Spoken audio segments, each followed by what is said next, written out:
Hi, everybody. Welcome back to another episode of Tales from the Trenches, or peer group stories converted to things that you can learn from us, from the conversations we have in our peer groups. And we have these conversations all the time. My name is Adam Hanneman, and I've been in the MSP space for, I don't know, a couple decades or so. Natalie, how long have you been in the MSP space? I have been in the MSP space for 12 years now. All right. And Natalie is my right-hand person at PAX 8. She and I run the peer groups at PAX 8 and have been friends and coworkers for quite a while. So, Natalie, today, what are we talking about? Oh, we're talking about hiring for MSP, who, when, what, how, and all the things that go with that. Yeah, that's a topic that comes up all the time, right? And a lot of times it's I'm not sure that I'm ready to hire, or do I have money to hire, or who should I bring on board? Like, those are the questions that are routinely asked. So that's what we're going to get into today. And let's start with the first set of conversations, when to hire, because I think that's the most important thing. And Natalie, what do you think? Like, when like, if you put yourself back in the MSP space and or in the conversations you have with peer group members, what is your general guidance about when to hire? Well, my first thing is always, do you have money for it? Are you financially set up to afford it? Because you don't want to get into that situation where you hire somebody and then 2 months down the road realize you can't afford it. And then really, I would prefer to hire strategically than reactively. So really looking at what you have coming through the pipeline, how long it takes you to hire. But one of my biggest things is, obviously, if you're already drowning, that makes the hiring even worse, because then you're trying to train on top of drowning. But you kind of have to know what those signals are. So I think you started off with like when can you afford it? So let's talk about that for a minute, because I think there's probably some good rules of thumb for this, or back of the napkin stuff, if nothing else, right? So the first thing for me is, what's your gross margin looking like? What's your services Mhm. gross margin looking like? And if you're a real small MSP, this might be comically big. Like, your services gross margin might be 90% or 100%, because you're an owner and you're not paying yourself much or whatever else. So that might be a little bit more challenging to kind of come up with. But I think for me that the first thing is, I think a little bit about gross margin, and how much is left at the end of every month, especially if you're very small, right? If you have enough money at the end of every month, and you're paying yourself a reasonable salary, or you're taking owner draws, and even after the draw you've got some extra cash sitting around, I think you're probably doing all right. Natalie, do you have any rules of thumb or thoughts around that? I always tell peer group members that they need to have 3 months payroll in the bank, whether they put it in the liability account, whether they move it, whether they keep it there, but know it's already spent. But that's a rule of thumb for me, is 3 months worth of salary for your employee. That gives you a little bit of a buffer, and it kind of goes with my cash flow thing, 2.5 months in the bank. So for me, it's 3 months worth of salary, so that you are covered while you're getting the process down.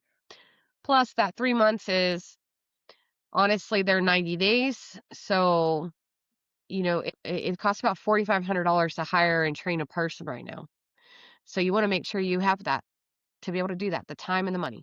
Yeah, I think that's a really nice rule of thumb, especially when you think about your first hire. If you have a team of 4 or 5 or 10 or whatever that looks like, then the conversation is a whole lot easier, right? If your gross Mhm. margin is healthy and you have the need, then you hire somebody, right? And if your gross margin isn't healthy and you have the need, then depending on what's going on, maybe you hire, maybe you don't. And that needs to become a situation where you know your numbers, right? And that's a really important thing we talk about all the time. Yeah, and I like your 3 months to hire, 3 months of salary, because if something goes a little sideways, you're not quite ready for that person just yet, or you're getting them up to speed and they're not quite generating a whole bunch of extra revenue for you yet, then I think that makes a lot of sense.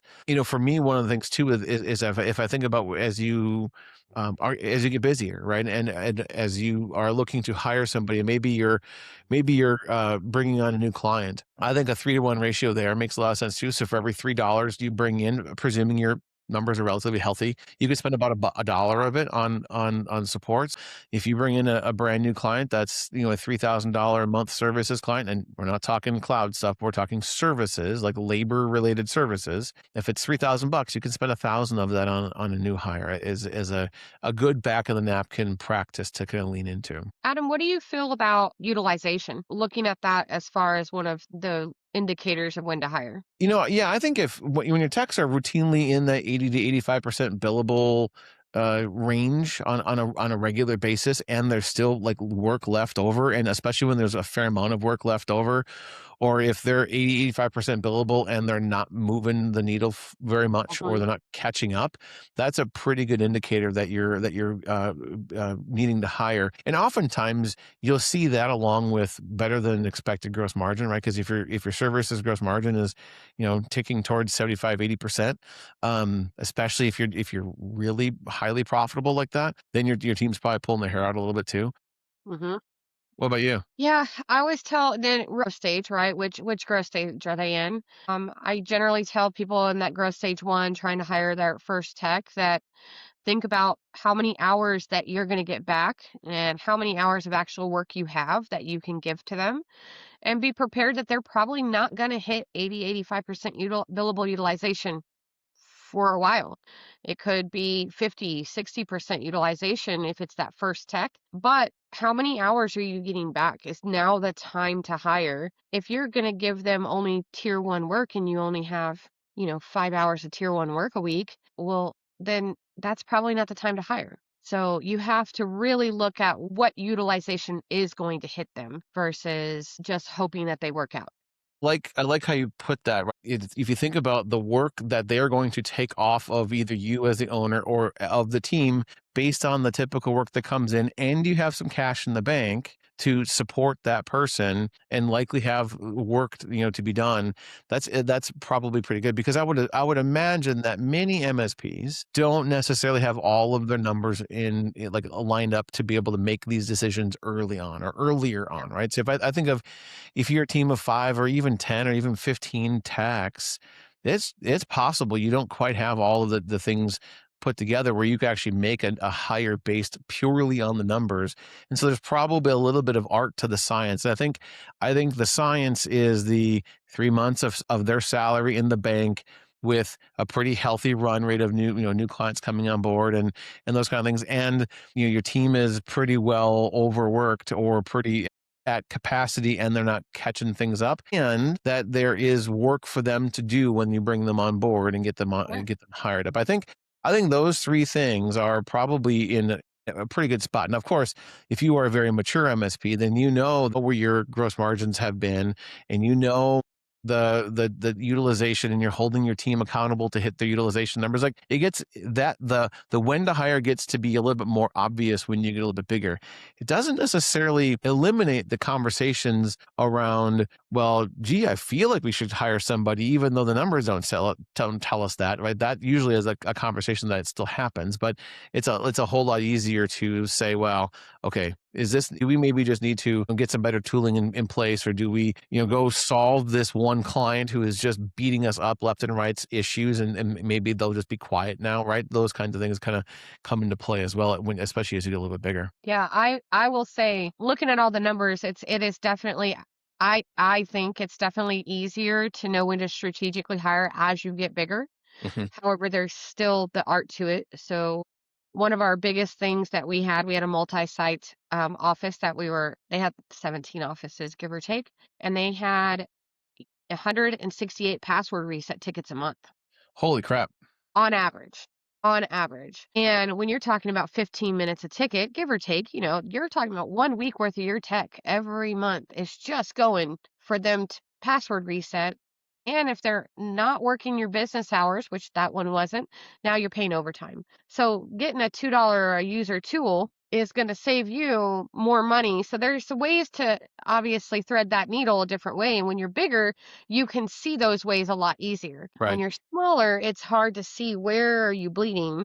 So then you have to really be able to dig in and see, like, how do I do this? Yeah, that good point, right? Because as you were talking about that, I was like, man, it sounds like a good opportunity for a self-service password Yeah, reset tool. that's Um, what we did. yeah, and those are things that MSPs need to be looking for all the time, try to solve those problems strategically versus just throwing another body at it. And with the AI tools and some of those things that are happening these days, I think that's going to potentially get simpler, but yet more complicated at the same time because there's going to be so many different tools that can do all the things. And so I think there's a need for a tools conversation at some point too. Not today, but a tools conversation at some point too.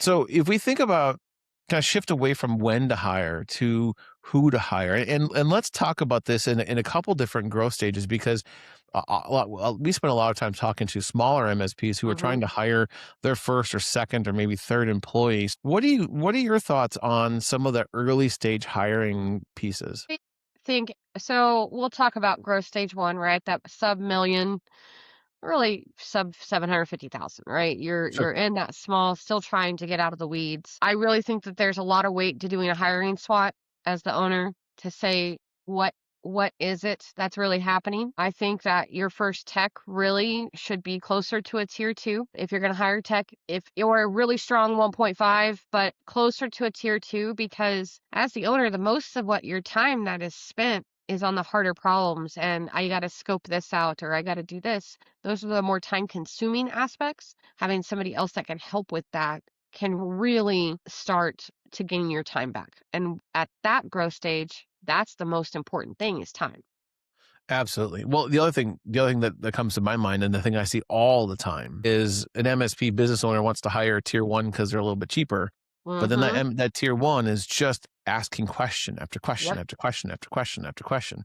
And the last thing that a business owner needs to do is answer 1,000 questions a day because instead of getting somebody who's relatively productive in 2 or 3 months or 2 or 3 weeks, even depending on the tack, you've got someone who's going to have to ask you questions for 6 or 9 months before they're like not terrible at their job. And not maybe that's overstated, but you know what I mean. Like it's just that you don't have time for it. So I want to hire someone who's a bit of a grown up and who's been there, done Yeah. that, who can who you can just throw them at a pile of tickets and crappy documentation and they're going to be fine, right? That's the person I want to bring on first. So that way I can still continue to grow and generate more revenue because the next hire and the next hire and the next hire gets a little bit easier just because you have a little bit larger team. I think that at that stage, you need a global thinker. Hmm. You need someone that can look at the whole picture and figure it out versus a checkbox. So when I'm thinking about a tier 1, I'm thinking about it's processed out.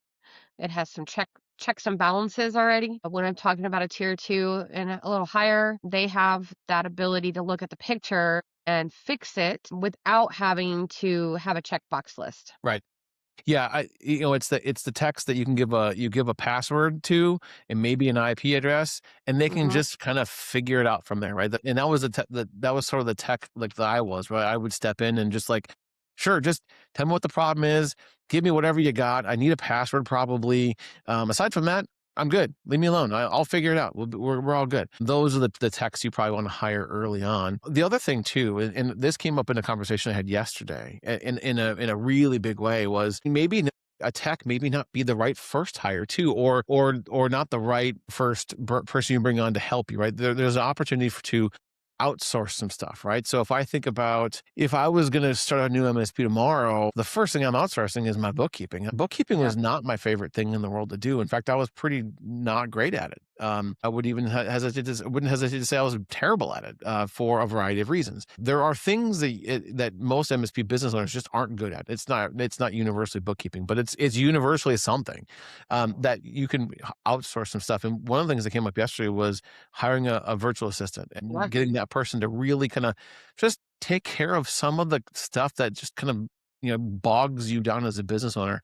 Now, what do you think about hiring a part-time person or outsourcing things? Like, what have you seen? I always recommend bookkeeping and or the admin to be outsourced first. I historically, and we talk to hundreds of peer group members a week. I've been in the in this, and I see it time and time again. That's the first thing that suffers, and it's the first thing that most technical MSP owners absolutely despise Hmm. is that book. And so they put it off and put it off, and then they get behind, and then it's cleanup, and it takes twice as long. And they really, honestly, aren't great at their emails and just keeping track of things. So I usually recommend like before you don't even have to have tech. Get a bookkeeper, get somebody that's you can get a virtual assistant.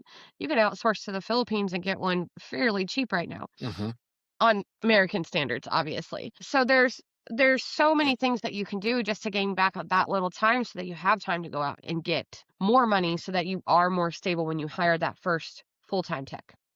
Absolutely. Well, and you also have somebody who can help with some of the documentation and training and stuff. One of the things we were talking about yesterday in one of the peer groups I was in was an MSP that he hired a virtual assistant, and every time they took on a new task, they paid a little more because they were in the Philippines, and this person was loving it, and the person was, to use your term, a little bit more of a global thinker, somebody who just wanted to see the MSP succeed, and they were willing to, kind of step in and do more and more work, and the more that they did, and the more value they brought forward to the MSP, the more the MSP is willing to pay, and the more hours they're willing to approve.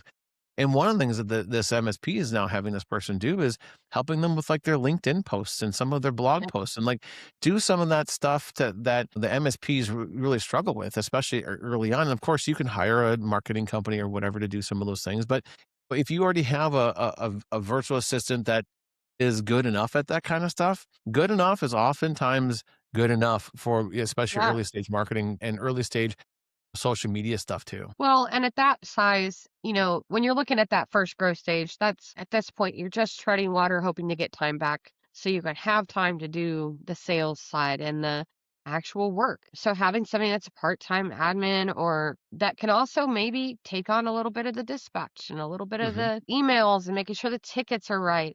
That's all stuff that they can do. It's all those things that quite honestly owners don't get at. Once you get into the bigger stages, then you're really looking about what is the next rule you absolutely need. So yeah, let's talk about that a little bit because let's say you've hired a tech or a couple techs, right? You usually by the time you get two, three, four techs in there, you sort of need someone to kind of be the grown up in the room, right? This is Mhm. either a service manager, office manager, service lead. Like there's 1,000 ways you could go about it, but a kind of a grown up in the room. So Natalie, tell me a little bit about your thoughts on kind of that grown up hire, whatever that looks like, and when do you think that you typically see it, and what are your thoughts on that role? So I usually see it right around that 1.2 where you have the owner, you might have your administrative, and you have a few techs.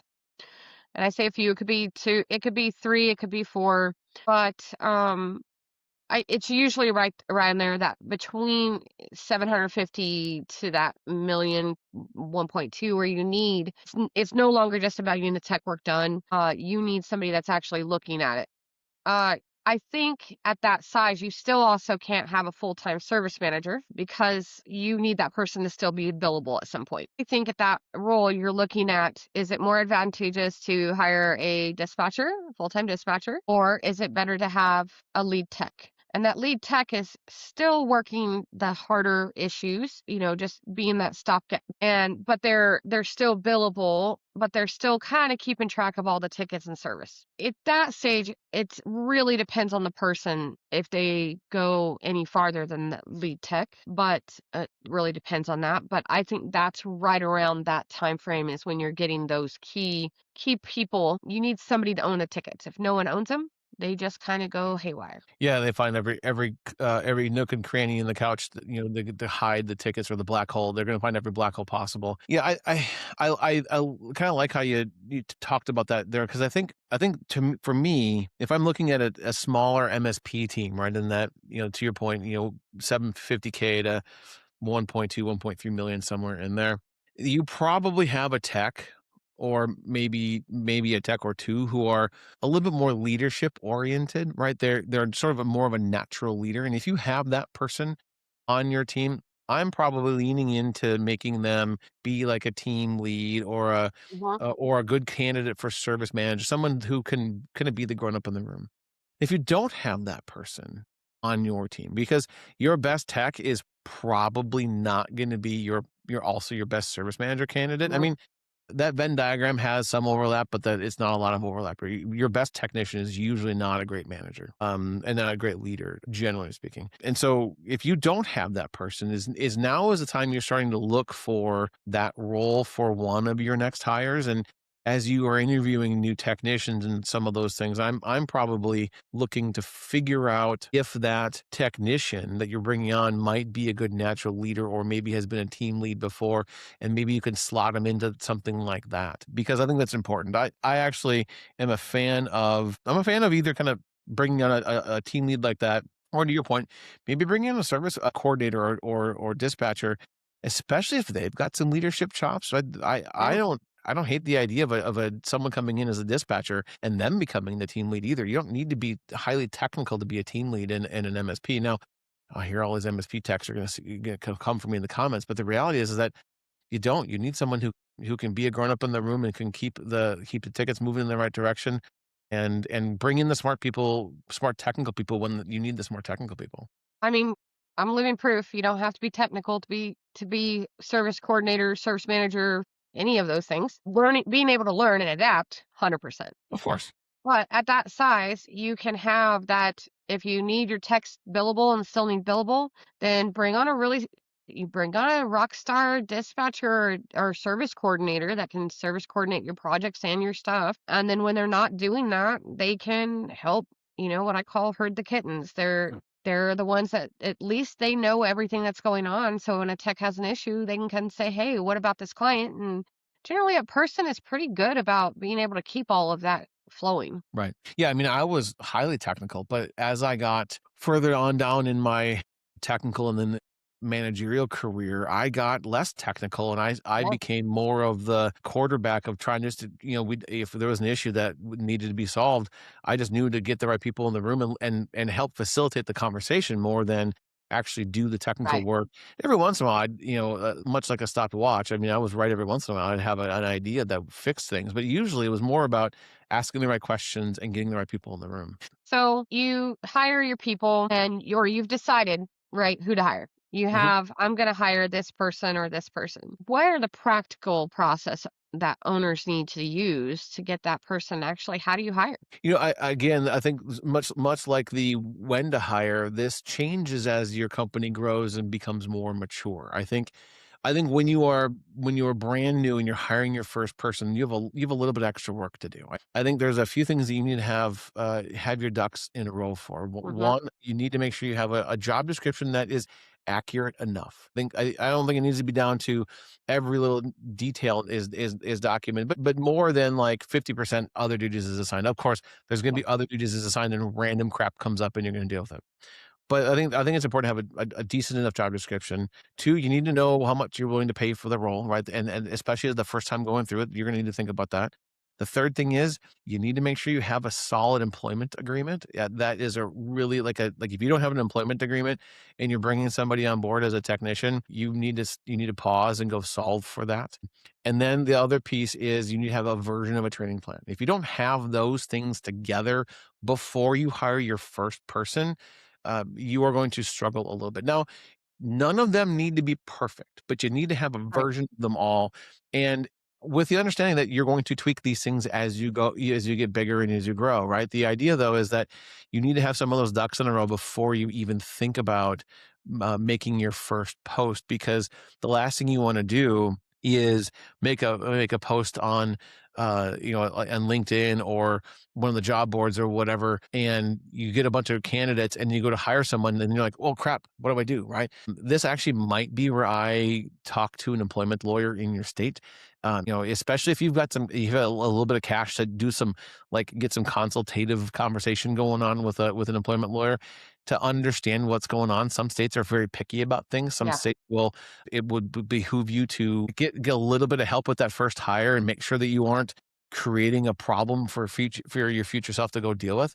Those are some things that come to mind initially.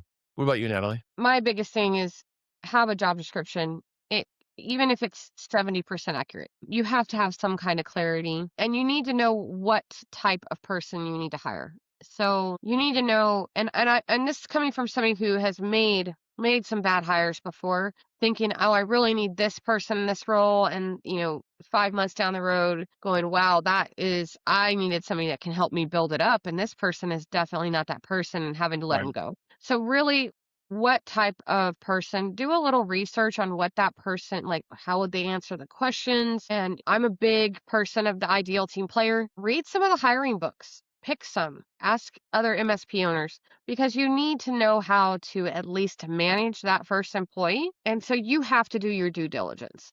Right. I see it time and time again in peer groups. I hired a tech and it's just not working out. And I just don't think that they're doing what I asked them. And I was like, cool. So do you have a job description or what are they supposed to be doing? I think I got the wrong level. I thought I needed this. And so going back to that when we first of who to hire, it's not just who to hire. It's once you know who to hire, now you got to see what kind of person that you want in that role. And it's really important to do that. And also fire fast, hire slow. Like take the time to vet them out. I cyber stalked all kinds of employees to figure out what do they look like out in social media and all that stuff? Like, know who you're hiring. Yeah.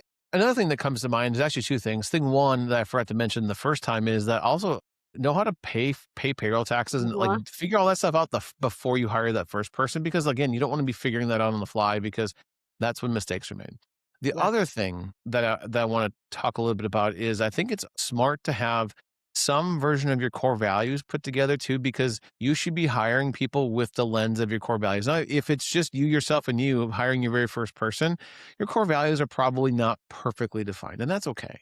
But I think having an idea about what a good employee or a good person Yeah. for your organization looks like ahead of time, to your point, Natalie, like who to hire, is more than their technical skills. Because frankly, the technical skills are easier to train than it is to train someone how not to be a jerk, right? Or how someone's going to fit in with your core values, right?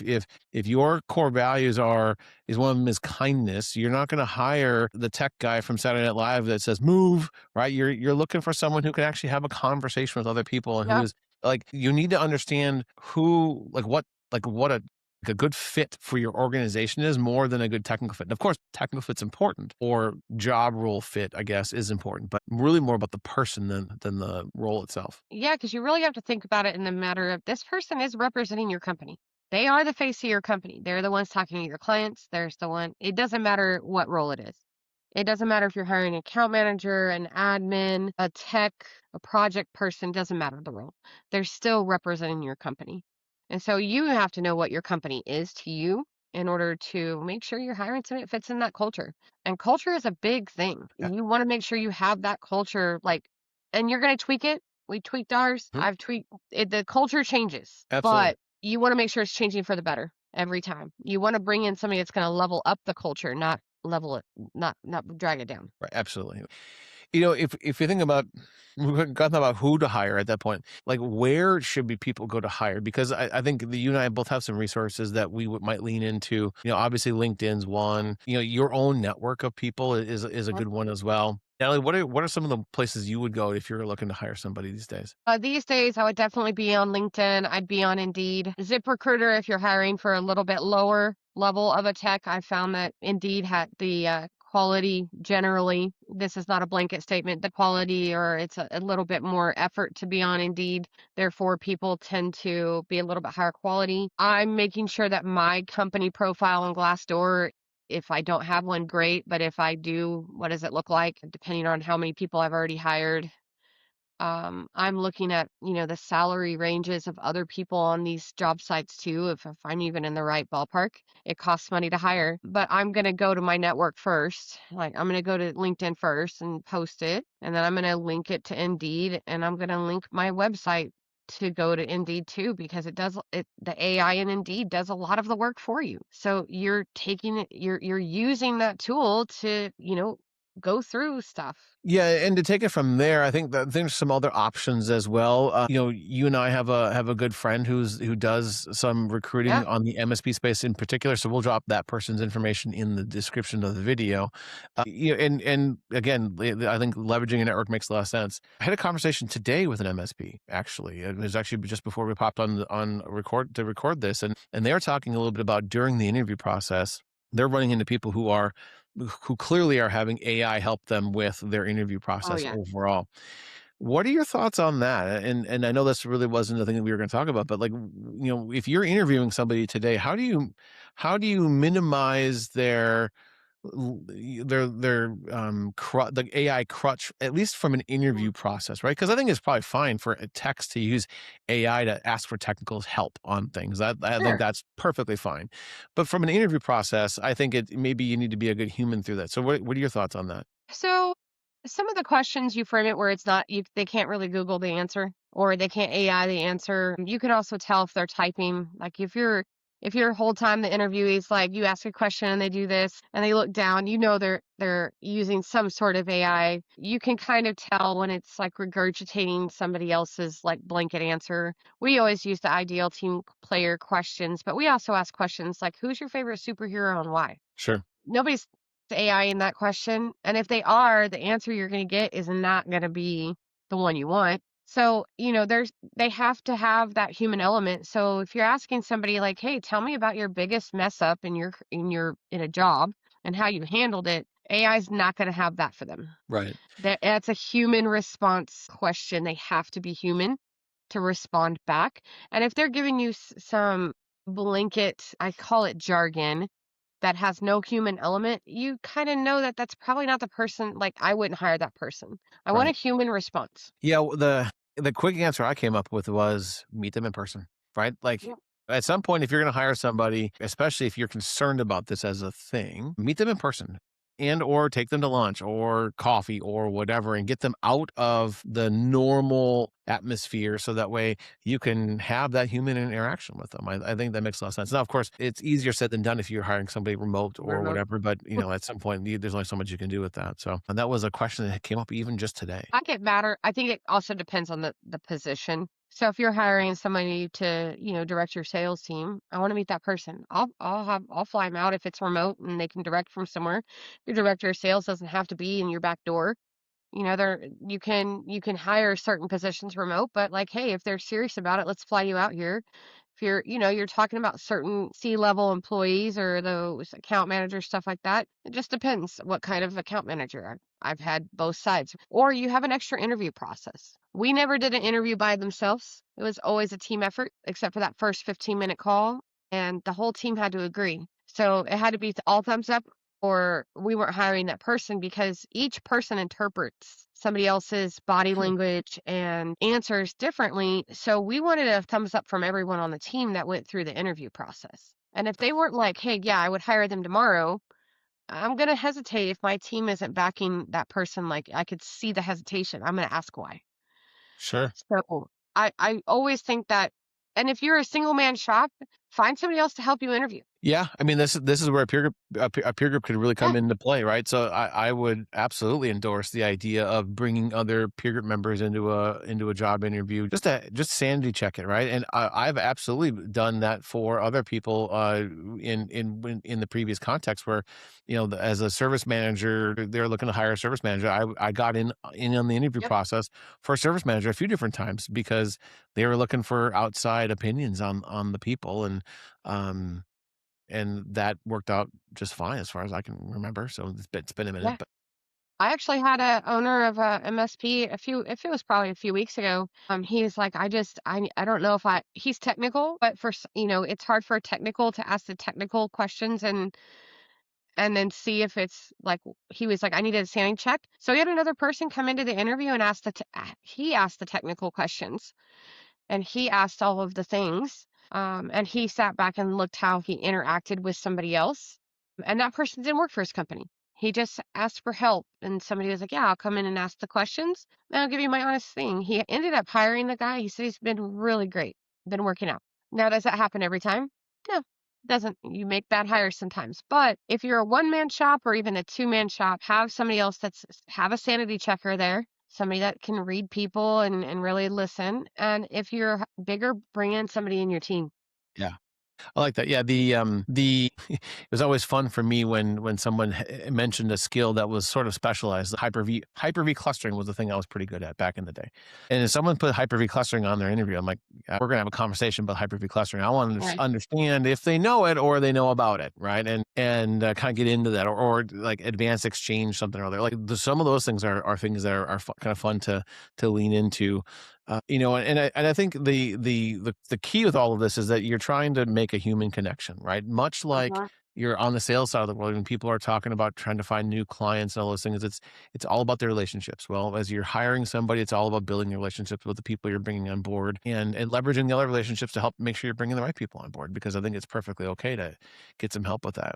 But when you bring somebody on board and you get them, give them the offer letter and they accept and all those cool things are done, like, tell me a little bit about what your thoughts on onboarding a new employee, and without, we don't need to go too deep into it, but I think it's important that we talk about that for a minute. And I do the HR intro to HR for Pax 8 instructor-led courses. So this is kind of one of my slides is that it's employees that have a good onboarding are 18% more likely to stay and have a good experience with your company. However, I think that onboarding, do some kind of welcome, whether it be some kind of welcome kit. You send them some swag if they're remote, decorate their desk, do something to make them feel welcome. You need a plan and it needs to be written down, whether you build it out as a project in your PSA or whether you build it out as a ticket. They need to have somewhere to track their things.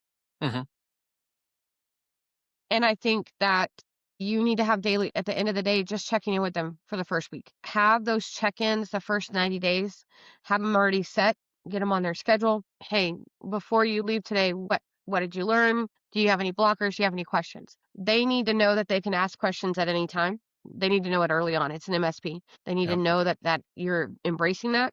They need to feel like you care. And hopefully everybody listening that's hiring does care, but they need to at least feel like it. Fake it till you make it if you have to.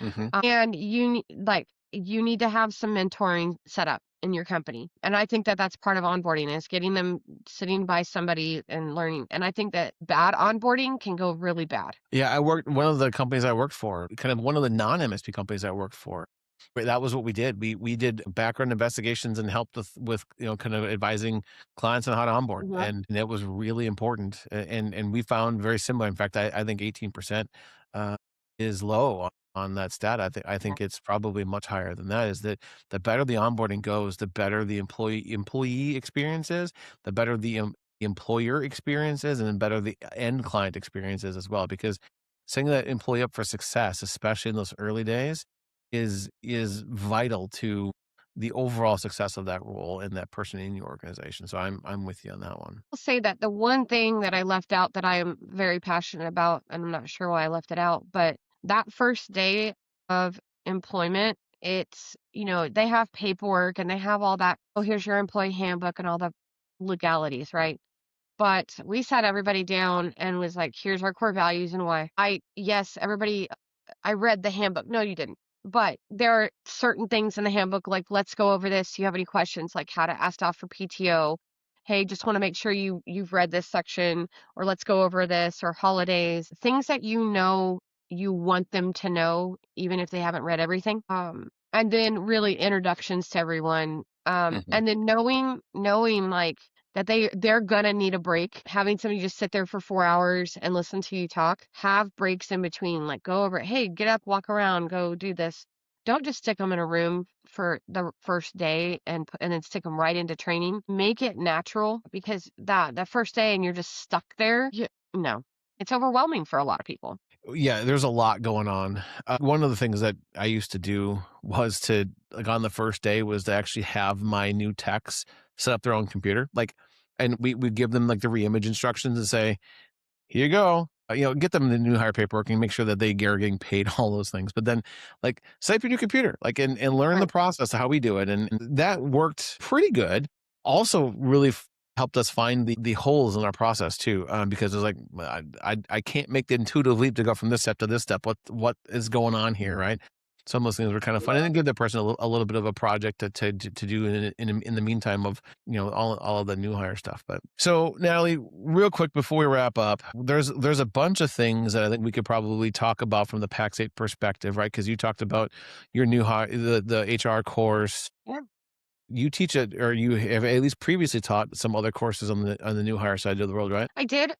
Brian teaches the MSP onboarding of uh, class now, the MSP onboarding instructor-led training, which is once you hire your person, you put them in and they teach you what an MSP is, like how to MSP for an employee. not how to onboard them, but how to, it's like a mini onboarding for your employee of going over just basics of MSP life because we're not normal companies. Let's be honest. We're out there.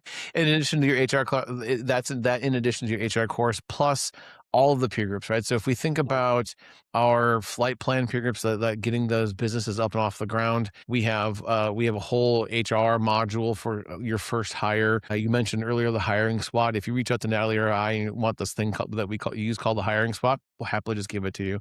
You have to reach out for it, ask for it, but if you do, we'll give it to you. We have the Phoenix peer group that kind of walks through those kind of things. But this is a topic of conversation that hits almost every other peer group as well. So if you're looking for help with this kind of stuff, a peer group is a really great opportunity for you as well. Yeah, and there are other instructor-led courses that are geared toward like the leadership roles, things like that. Mhm. Sarah has a couple of good ones as well. So if that's something that you're looking for, obviously the PAX8 subscription would be pretty good for you as well. Yeah, absolutely. And we'll go ahead and drop all the links to the different hiring courses and the different pieces in the description of this video. So Mhm. that's if any of that is of interest to you, you're good to go, right? We'll make sure that we'll make sure to hook you up. And if you have any questions about any of that kind of stuff with PAX8, Natalie and I are happy to kind of be the conduit for you there as well. So Natalie, thanks for your time today. And for those of you watching this, good luck with your hiring process.